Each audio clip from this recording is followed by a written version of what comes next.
Hello everybody, we're getting ready to do section 4, higher degree polynomials for SAT Math Level 2 preparation.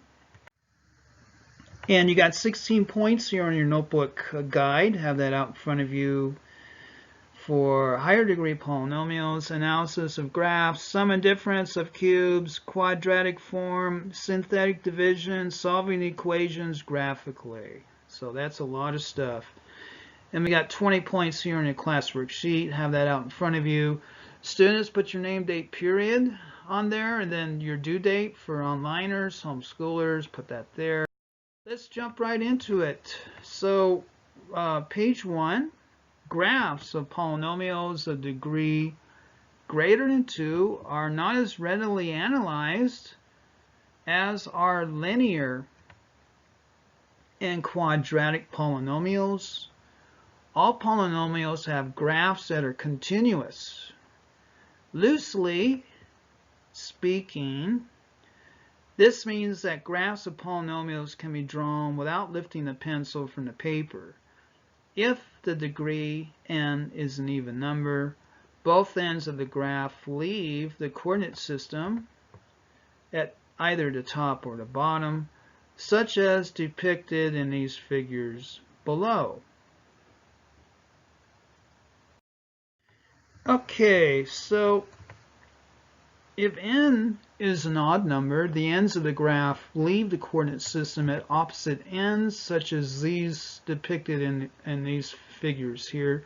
So this is odd, and then this is odd. This goes up like this, goes down, then leaves on the other side over here. These are telltale graphs of odd, when the degree is odd. These results depict the end behavior of a polynomial. The continuity and end behavior of polynomials make their graphs reasonably safe to analyze on a graphing calculator. There are no breaks or holes in the graph. So they are polynomials for sure. Multiplicity is the number of times a particular value appears as a root of a polynomial. Thus, for example, in the polynomial equation, x times x minus 2 quantity cubed plus, or multiplied times x plus 1 quantity squared, x equals 0 has multiplicity of 1, x equals 2 has multiplicity of 3, meaning this one here. And then x equals negative 1. This one here has multiplicity of 2. The graph of f is shown here. So here's your negative 1 over here. Here's 0. And then over here is 2 over here. So that would be what a graph that can, well, that's what this graph here looks like, is right here. Note that when the multiplicity of a root is on, the graph crosses the x-axis at x equals 0, x equals 2.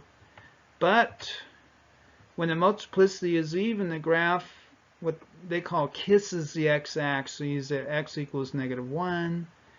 The sum of the multiplicities of a polynomial is equal to the number of roots of a polynomial.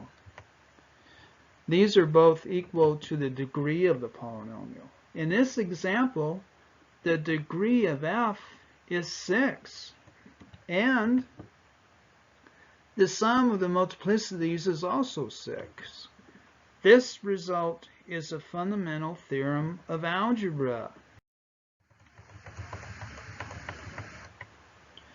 A, the graph of y equals x cubed plus 2x minus 3. Here it is here. Here's your y-intercept, negative 3. Doesn't change direction at all, and the ends go in opposite directions. So this goes down here, this goes up here, and it crosses your y-axis at negative 3. And then here the graph of y equals x cubed minus 3x squared plus 1. So this is what that graph here would look like. Y-intercept here at 1. Changes direction twice, so here's your change here. It goes down like this, then it goes back up again. And the ends go in opposite directions. the classic odd here, 3 and 2.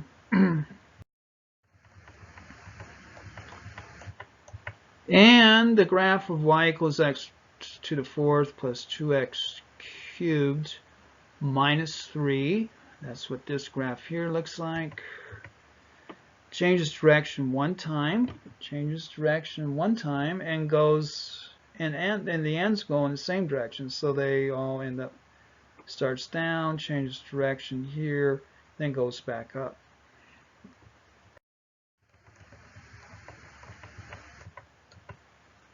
D, the graph of y equals x fourth plus 3x cubed minus 2x squared minus 5x plus 1. Here's our y-intercept. So how many times it changed direction? 3 times, and the ends go in the same direction. So it starts up here and it goes back up there as well for this situation here.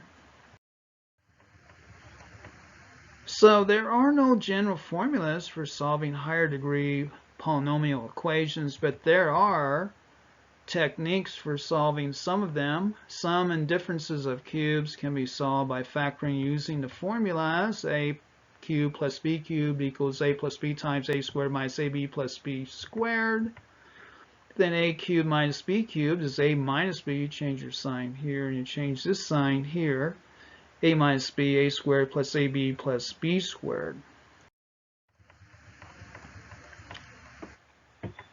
So solve x cubed plus 27 equals 0. Using the formula for the sum of cubes, factor x cubed plus 27 equals x plus 3, and then x squared minus 3x plus 9 by the zero product property, x plus 3 equals 0, which is here, and x will also equal negative 3, or x squared minus 3x plus 9 equals 0, which can be solved using the quadratic formula. The three roots are negative 3, then 3 plus 3i times radical 3 over 2, and then 3 minus 3i times radical 3 over 2. Higher degree polynomials can also take a quadratic form. So solving this up here, to see that this is a quadratic form, substitute u equals x squared, and then the equation becomes x squared minus 3u, u squared minus 3u plus 2 equals 0. So we're just going to substitute u for x squared up here, which can be solved by factoring u minus 2, u minus 1 equals 0. So u equals 2 or u equals 1. Therefore, x squared equals 2 or x squared equals 1, from which it follows that x equals plus or minus radical 2 or x equals plus or minus 1. These are the four roots of the original equation. Guess what? So you can substitute u in and then treat it like quadratic. Another strategy for solving higher degree polynomial equations is based on the rational root theorem. This theorem states that if a rational number, meaning the ratio of two integers p over q, where q cannot equal 0, is a root of a polynomial equation, then p is a divisor of the constant term, and q is a divisor of the leading coefficient. Therefore, the ratios of these divisors form a list of possible rational roots of the equation. It is then a matter of substituting each of these ratios into the equation to see if any of them produces a 0. To find out whether a number r is a root, enter the polynomial into y1. On your graphing calculator, select Ask under Second Table Set and enter the possible roots one at a time until y1 equals 0. If all the roots are rational, they can all be found using this method. Suppose a cubic equation has exactly one rational root r. The factor theorem states that if r is a 0 of p of x, then x minus r is a factor. This means that the quotient p of x over x minus r is a quadratic expression whose zeros are remaining two roots of the original cubic equation. This quotient can be found by using synthetic division. So students, if this is all, if you're rusty on this, I provide packets, review packets for finding zeros of a polynomial. You know, I have several packets for that. Contact me. Okay, so solve x cubed minus ax minus 3 equals 0. So the possible rational roots are plus or minus 1, plus or minus 3. Substitute each of the numbers in turn into the equation and determine whether it is a root. In this case, 3 cubed minus 8 times 3 minus 3 equals 0. 3 is the only rational root. And then using synthetic division, and when you come out with a 0 remainder here, it just proves that 3 is indeed a root of this equation. Here again, if you need a review packet for synthetic division, I can provide those as well. Determine that x cubed minus ax minus 3 over x minus 3 equals x squared plus 3x plus 1. Then use the quadratic formula to conclude that the other two roots are negative 3 plus or minus radical 5 over 2.